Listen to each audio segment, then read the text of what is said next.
with traumatic brain injury for, gosh, I would say most of my career, for many years now. And there's quite a few things that I think that we are learning along the way, both from the patients that I work with as well as from the research. So my hope is to give a sense of some of that work and how we're understanding how to live well in the context of managing fatigue after traumatic brain injury, and knowing that this is an imperfect understanding, that not every part of the aspects that I talk about will apply to everyone, but my hope is that you do garner some information that can be useful in managing the fatigue that you experience day to day. Again, if there's questions that folks have, please put them in the chat. We'll try to prioritize those at the end of the talk, as well as answer any questions. If I can answer them, I'm happy to be helpful in that way. So thank you again for making this time today with me. I appreciate it.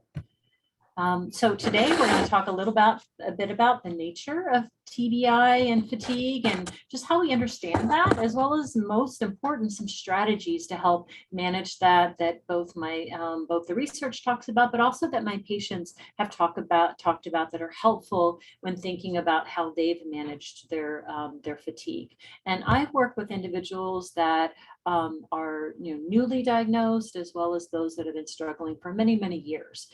So I think that that's kind of the perspective and lens that I'll be coming from in that regard. So what is fatigue? When we think about fatigue, it's nearly everyone is overtired or overworked from time to time. And such instances of temporary fatigue usually have an identifiable cause and likely a remedy. So getting more sleep, we didn't sleep very well the night before, or we had to pull an all-nighter or whatever it was. But unrelenting exhaustion, on the other hand, that lasts longer or is more profound and isn't relieved by rest. That kind of nearly constant state of weariness that develops over time and reduces your energy, your motivation, your concentration. That's the fatigue we're talking about today. And that's the fatigue at this level that can really impact your emotional and also quality of life, your emotional well-being and your quality of life. And that's really what we're wanting to think about today. So fatigue by the numbers. So we know that fatigue is really common after traumatic brain injury. 68% of individuals, after they experience a traumatic brain injury in 1 week, in that first week will have fatigue, and so on and so forth. And younger adults have been found to have higher rates of fatigue. And even after 10 years, folks can still have fatigue that is troublesome. And early fatigue is a strong predictor of more persistent fatigue over time. And then also other issues, and we'll talk about this later on, can also negatively impact fatigue: medications, depression, and other conditions. And that while TBI survivors commonly experience fatigue, it's also common that family members and other loved ones misunderstand the symptom. Authors found that over 30% of loved ones may attribute fatigue to something else rather than the traumatic brain injury symptoms. And also there's a strong effect over time that the first 3 months, that if you have fatigue that doesn't lift in the first 3 months, that is more likely to be an ongoing symptom that will need management. So when we think about fatigue, there's a lot of different types of factors that can relate to the fatigue we experience. So we think about physiological changes, both in the brain as well as in the body, psychological factors that can negatively impact our experience of our fatigue. And then they also call them primary and secondary factors. So you can think of primary factors as ones that is central fatigue in the brain, and then secondary factors are things that are in the body, or your musculature and other factors. So physiological fatigue may be due to a depletion of energy related to hormones, neurotransmitters, or reduction in the number of neural connections as it relates to a traumatic brain injury, because we know that as our brain undergoes changes in the injury that we've experienced, that can also change the neural connections in our brain as well. It can also be a direct result of the brain injury, and that, for example, injury to the certain parts of the brain, such as the hypothalamus, can be can reduce certain production of certain hormones in the brain and cause problems with energy and being able to experience adequate levels of energy, because that's what the hormones related to. Psychological fatigue, or that state of weariness, psychological factors such as depression, anxiety, can also sap our energy and our experience of our energy. And that oftentimes getting treatment for those states are really also very important. And there's also other ways that primary and secondary factors can cause fatigue and should be considered too. So let's talk about the medical or medication factors. So in traumatic brain injury, there's a few factors that my physician colleagues talk about that they're particularly on the lookout for whenever they're working with individuals with traumatic brain injury. So one of those factors is related to their thyroid. So sometimes individuals with traumatic brain injury can have changes in their thyroid that can negatively impact their fatigue or energy.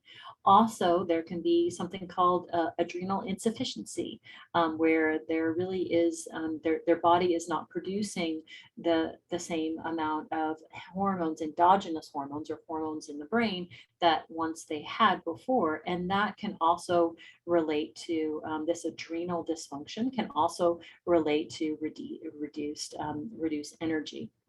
So these hormone deficiencies is very important to be able to be seen by your medical provider and talk with them about those factors as well. And, when we think about fatigue, we also think about other medical diseases such as diabetes or our cardiac issues, because that too can have an impact in terms of our physiological fatigue.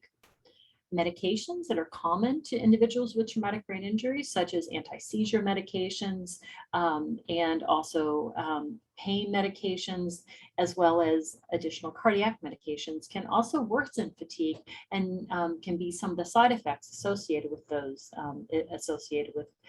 medications. So we want to make sure and take that into account in terms of balancing the side effects of those medications, the medical need for them, and also with quality of life. So making sure that those conversations are part of the ones that you're having with your primary care provider are important, or your doctor that's managing those. We also know that pain itself can contribute to more experience of fatigue and be more exhausting. And so we want to make sure that that's something that's taken into account too, to the degree that we can. Muscular issues, that's one of the factors that I think that some of my patients talk about that limit their ability to exercise. So we know that exercise can absolutely, even though it seems counterintuitive, but exercise can improve fatigue and can improve our experience of reduced fatigue. But if individuals have muscular issues that limit their ability to do exercise, that also can contribute to this deconditioning idea, or not having the muscular strength to do some of the exercise that they otherwise would. Another issue that's common in traumatic brain injury is sleep issues. So many of the individuals that I've worked with talk about that their sleep is absolutely changed after their traumatic brain injury.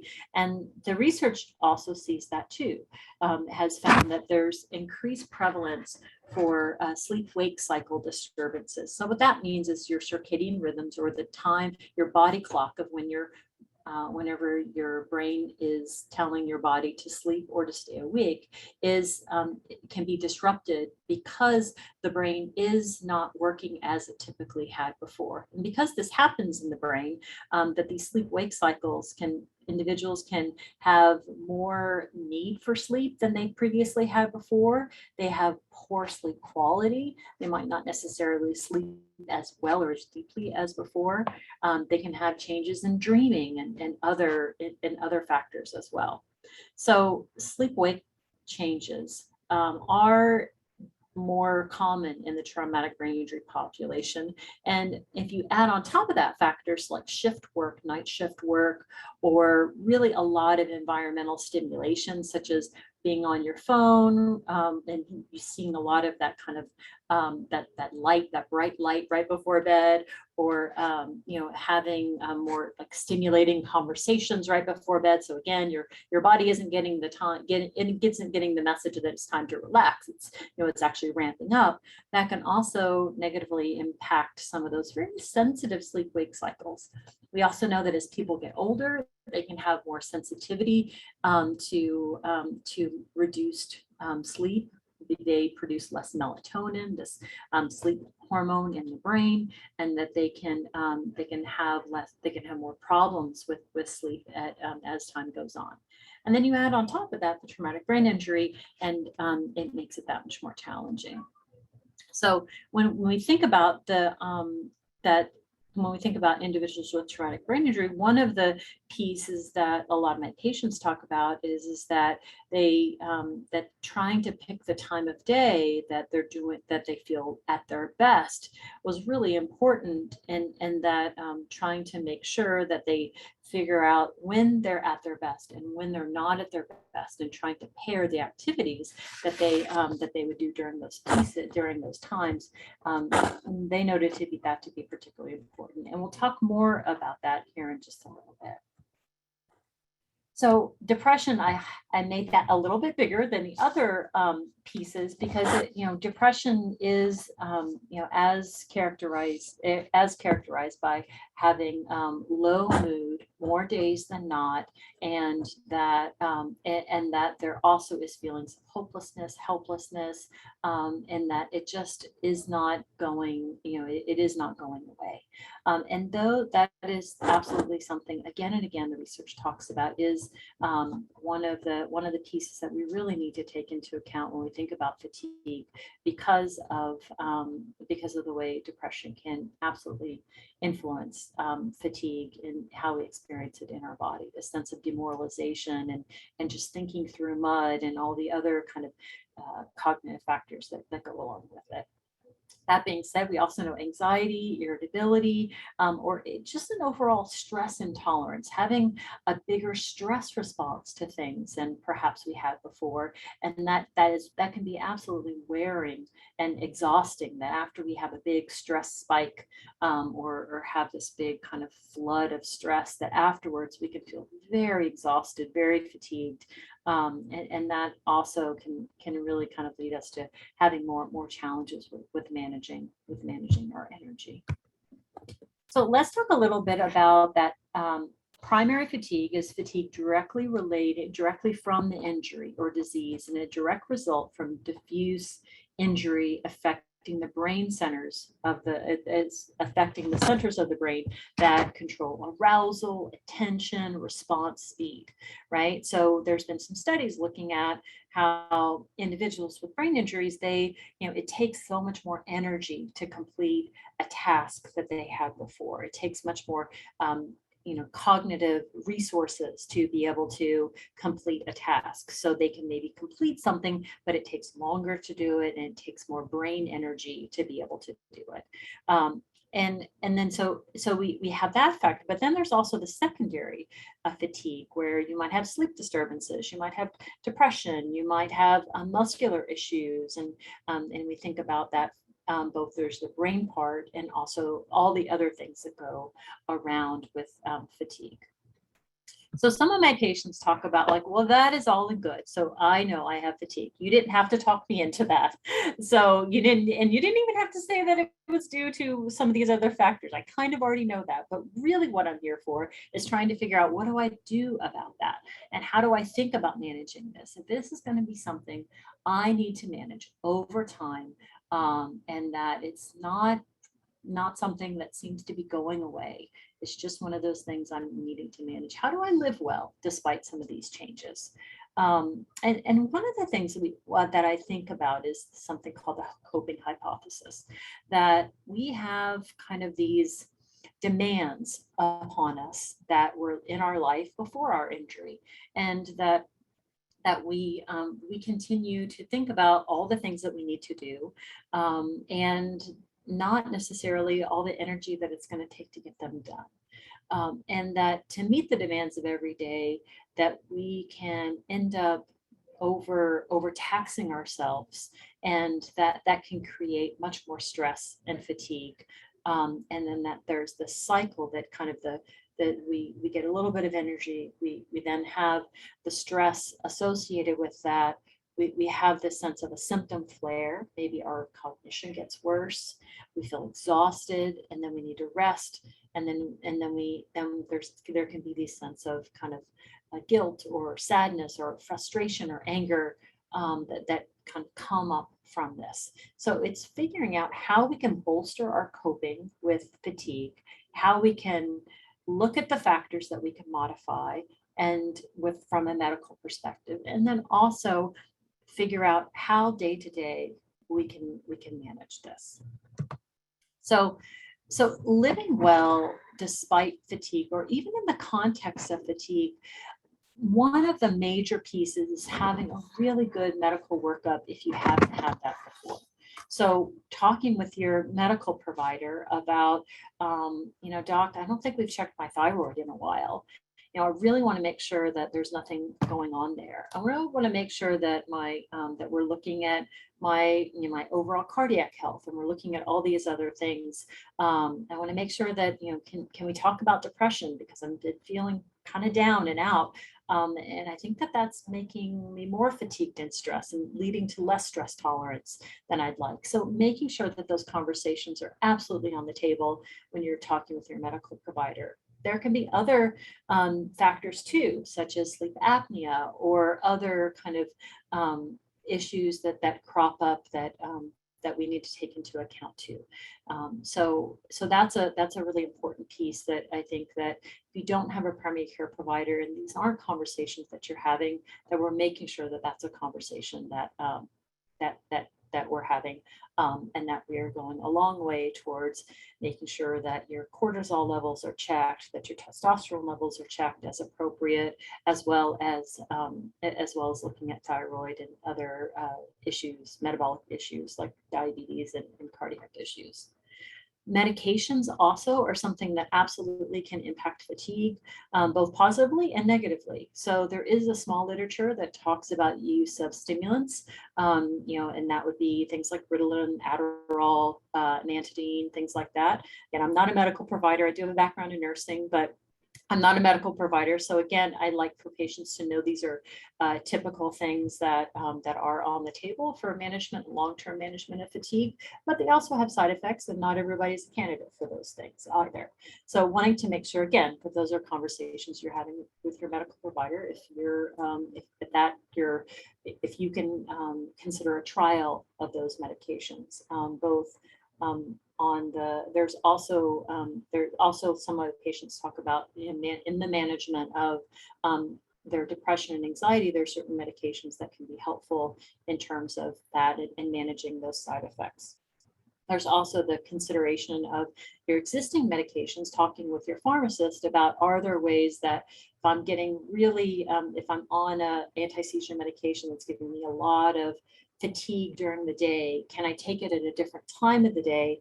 Or are there other medications that I'm taking that I need to kind of switch the dosing, either the range or the time of day that I'm taking them? Having those conversations again with those folks, because that's really what their specialty is, and that's what they're there to support. So making sure you're talking with both your pharmacist and your medical providers. Has anything been missed on the fatigue, in the fatigue in the fatigue realm? And additionally, lastly, there are some medications and or herbal supplements that folks use to optimize circadian rhythms. So making sure, if that is something that you're interested in, talking with your doctor about that. Those are all typical things that we think about in the traumatic brain injury care spectrum.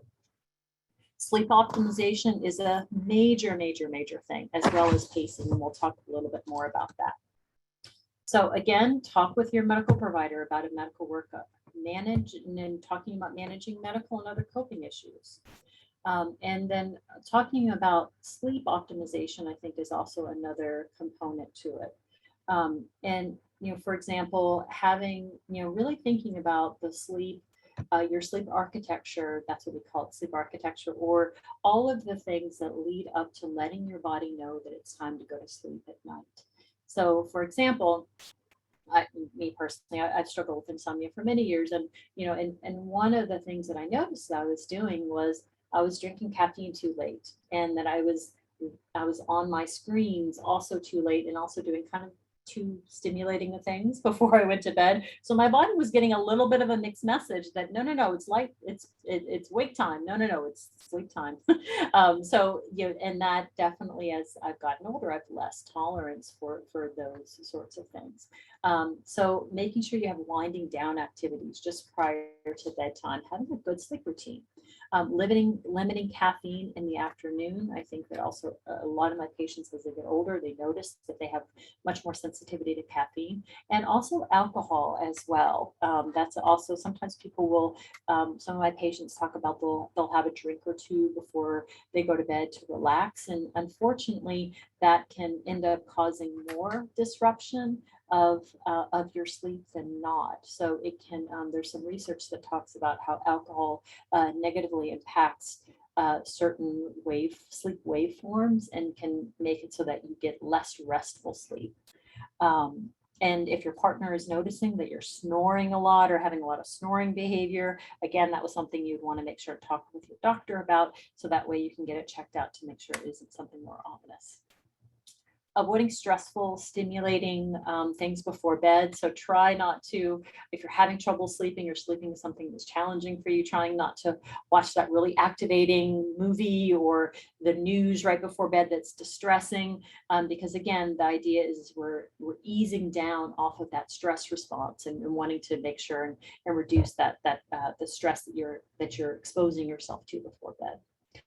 And also try not to lie in bed awake too long. So some of my patients will talk about that, that they will lie in bed for, hours and hours awake. And unfortunately, then your bed becomes associated with not sleeping.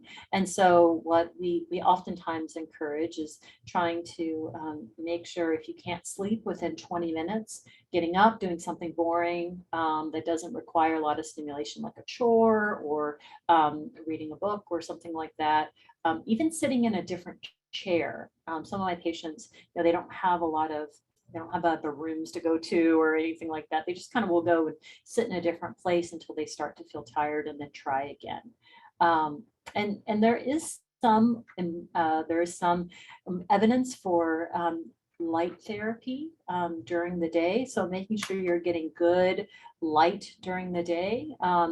And so some of my patients have tried these trials of kind of using light boxes or blue light therapy. Again, that's not for everyone, and some of those can be quite expensive. It's still, it's still experimental, I would say, in terms of the evidence, and it's emerging. But nonetheless, it is anecdotally something that some of my patients have found useful, to have that really good light during the day.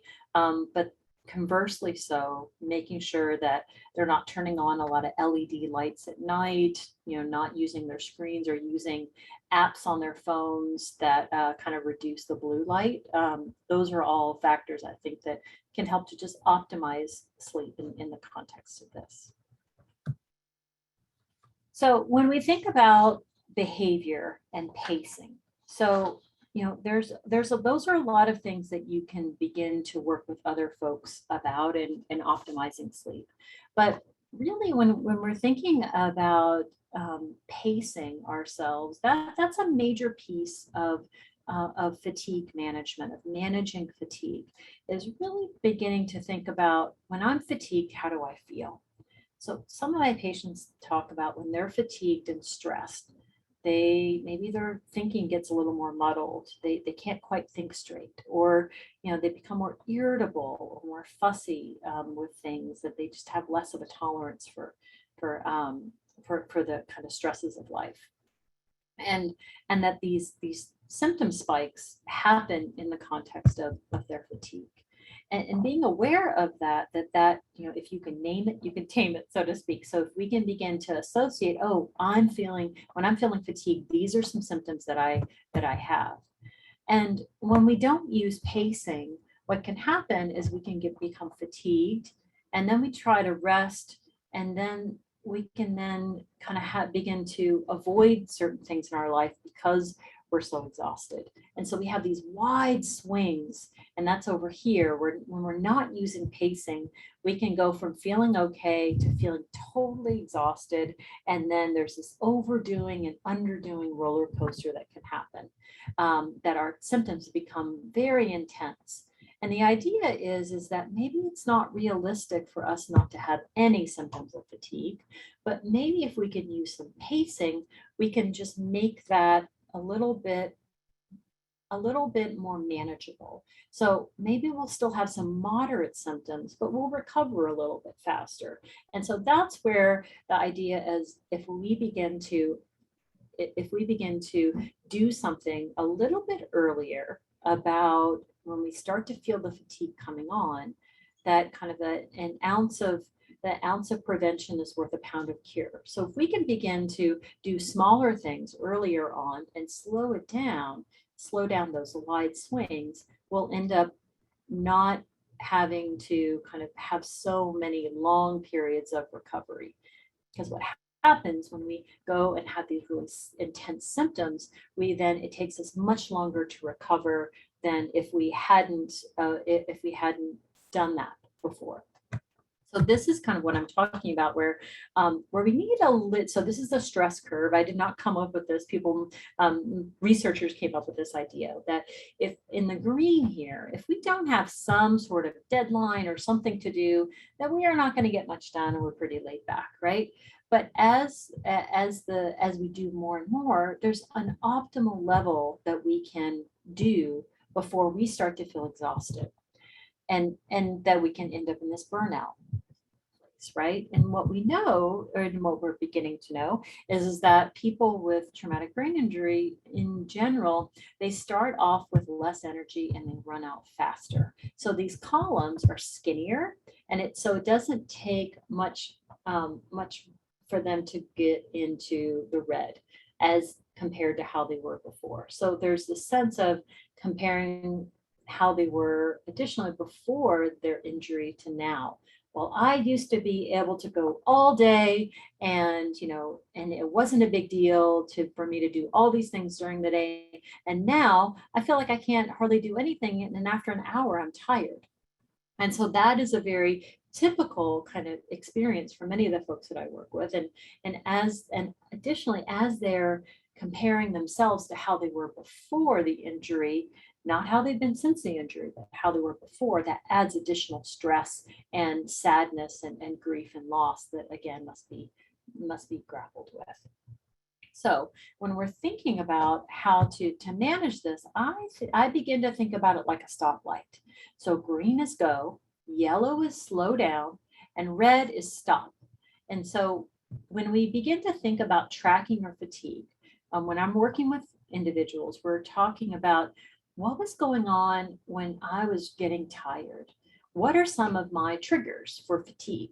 So for some of my patients, having too much visual stimulation for them is a major trigger for them being so much more tired, because that's kind of where, maybe where their injury was. Maybe their injury was in the visual cortex or another place in their brain, where if they are seeing too much stimulation or doing too much, then that's going to be their kind of kryptonite, so to speak.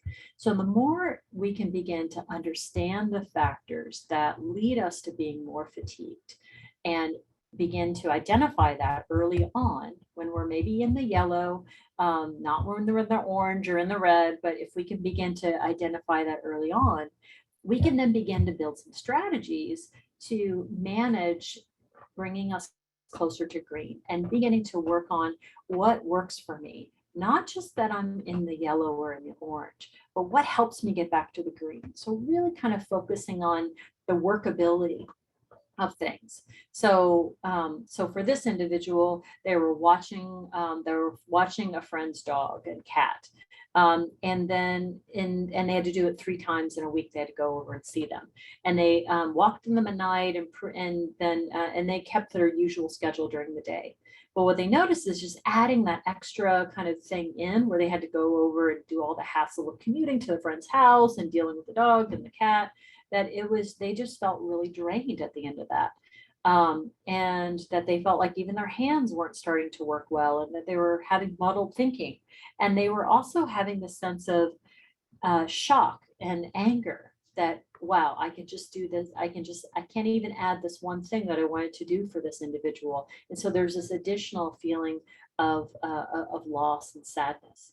And then they were in the yellow, and they were on the border of orange. So, but what they notice is that they can begin spacing out the walking so it's not back to back.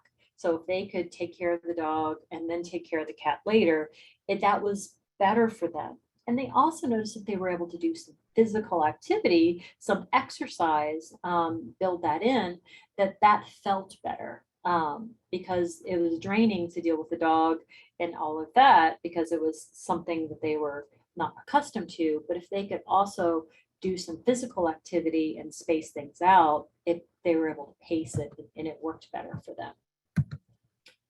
So this is one of my patients' fatigue plans. So when he was in the yellow, he said that his thinking would start to jump around, his chest and shoulders became tight, and his words, it was harder for him to find words, and he began to lose track in conversations. So what he would do is when he started to feel like he was in the yellow, and he did this every day, he would do a self check-in every so often.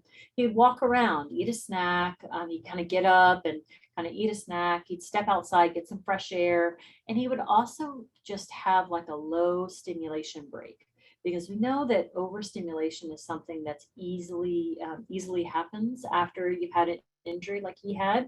And so he would just shut his eyes and then put on his headphones and just take a low stimulation break, and that really did help him. But that wasn't enough when he was in the red. When he was in the red, he couldn't get the words out. He would forget lots of things. He would even feel kind of numb, just like he just felt shut down. So some of the red restorative ideas he had that he tried out that helped him bring him closer to green, where he took a nap at that point. He would try this thing called box breathing, where he would do a certain style of breathing that helped kind of to bring him back to center. And he also would get help from others. So he would say, I can't cook something tonight. I'm just gonna grab something quick, or just have a really simple meal. And he would also cancel plans, because when he's in the red, he's just not going to be good to himself or anybody else. So in practice day to day, it's really challenging to think like, well, that's all well and good, but how do I actually pace myself? So one of the things that the research talks about is something, and you probably already know about this, is something called the Pomodoro method. And it's a simple method to balance focusing with deliberate breaks. So it's really, so one of my patients I just got done talking with today, she has to go clean up her house. And she said it's going to take her 4 hours to do it because it's really messy. And so she and I talked about it's going to then take her, it's going to take her 2 sessions to do it. Because if she plans this task, how many Pomodoros or how many 25-minute increments will it take?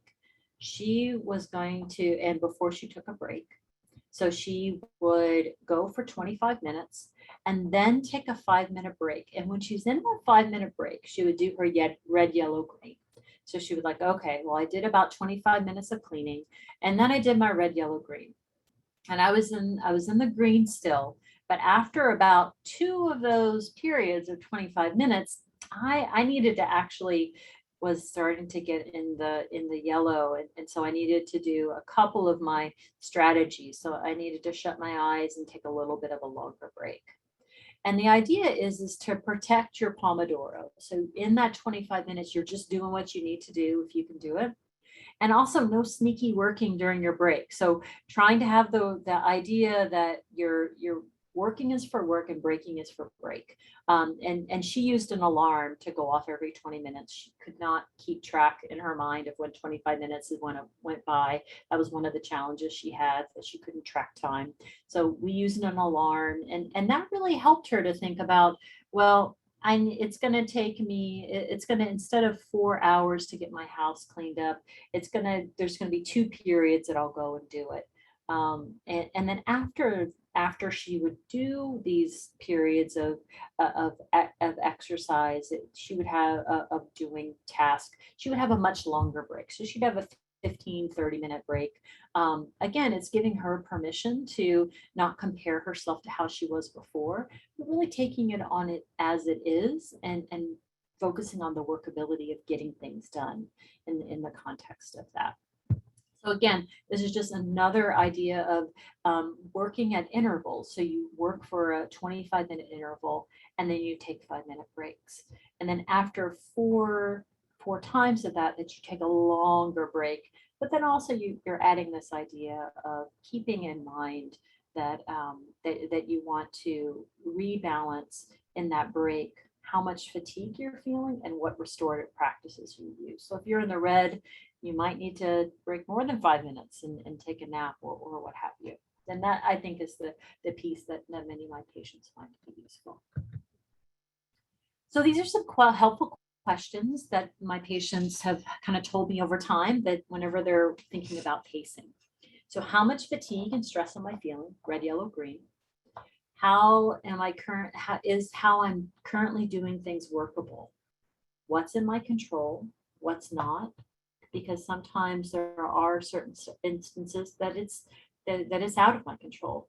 I'm not able to do that, to fully nap, or what have you. I have to really think about what red strategies are possible at the time. And what are some things I can say to myself that can encourage me to give myself permission to pace? For example, I'll get more done over time if I practice pacing. I'll have less fatigue. Research is showing that using this interval idea, you'll end up getting more done over time versus trying to kind of do things all at one shot. And I do need to take one step at a time. And how can I make this a little more bearable? Even, progress, not perfection. So how can I do something moving a little bit more in terms of pacing, and really honoring how much energy I have, and being able to mitigate then how much I have to do. And the other thing is, how ready am I to do something different? Not always am I ready to use pacing and doing something different.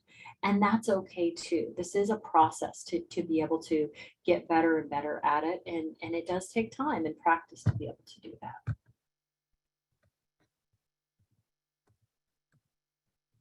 So we're almost done with kind of talking a little bit about fatigue management, but one of the things that I do want to make sure that we talk about is exercise. So we used to think with traumatic brain injury that total rest is best, but we are learning slowly but surely, and the research is pretty clear, that that isn't true, that total rest is not best. That gradual and sub-symptom guided return to activity and exercise is really important, and that we need to consider both return to physical and cognitive activity. So this is usually guided by a medical professional or someone else when we're thinking about return to exercise and activity after an injury. But really, some of the guiding principles they use is starting to have some light exercise as you're getting that approved by your doctor, but getting that light exercise in at the minimum 15 minutes, followed by 4 hours of rest. And that what we don't want is for that to trigger more cognitive or other symptoms, more post-concussive symptoms or post-TBI symptoms, where we're feeling really confused and that sort of thing. And that slowly but surely, that as we can do more, we begin to do more. And that's a principle that slowly but surely we're learning now is a really important component of return to activity.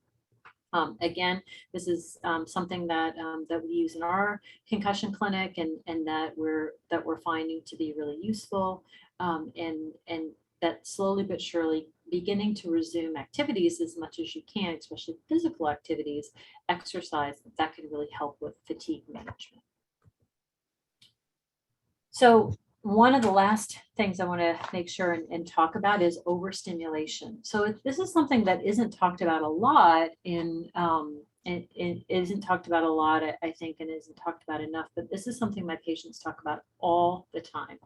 So it's really common to become overstimulated whenever there's a busy environment. For example, too much noise or too much commotion can lead to more irritability, distress, and fatigue because your brain has to process all that information too. Um, so so we want to make sure that you're really focusing on self-care if you find yourself that overstimulation is something that's challenging for you. So, for example, temporarily reducing your contact with bright light or loud noises, taking a deep breath and taking a break whenever you need to from that. So one of my patients, whenever they went to a loud, crowded grocery store, they began to go to the grocery store during times that it wasn't loud and crowded, or they went to a smaller one because they just couldn't handle all that stimulation. It was just too much. And also we also want to balance that with not totally avoiding stimulation because that can lead to kind of becoming overly sensitive. So we wouldn't want, for example, people to wear their sunglasses inside all the time and never take them off, or always wear noise canceling headphones, because that also, there's some literature about that too, is we want a balance of just the right amount of stimulation, so that way we're not we become a little bit more desensitized to it. And sometimes people will ask to be referred to a specialist, especially an ear specialist or an eye specialist, to if there's anything that can be done about that. So again, if there's too much noise or commotion, it can lead to some irritability and stress. And we talk about catch it, check it, change it. So catch yourself when you're starting to feel overstimulated, check out where that stimulation is, and change how you're interacting with it in the best way that you can, either reducing noise or light if that's what you notice is causing you the most problem. And then focus on self-care. So the more that we can begin to work with this idea of that we need the right amount of stimulation, but not too much, that can really be helpful in finding the balance in the context of that. So in summary, consider following up with your doctor. If you're struggling with fatigue, which is that's continue to get worse over time, there might be something that that your doctor some ideas that you and your doctor can come up with to be able to manage that. It's not a be all end all, but there might be medications or might be other health conditions that could be negatively impacting your fatigue. Consider how mood and sleep can impact your fatigue, and even making small changes can make a big change.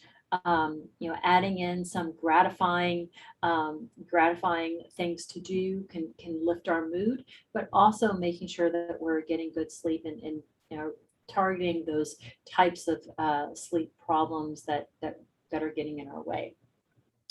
As we talked about, pacing and return to activity, exercise, total rest is not best is really important. And also consider the impact of overstimulation, because that can also be wearing as well.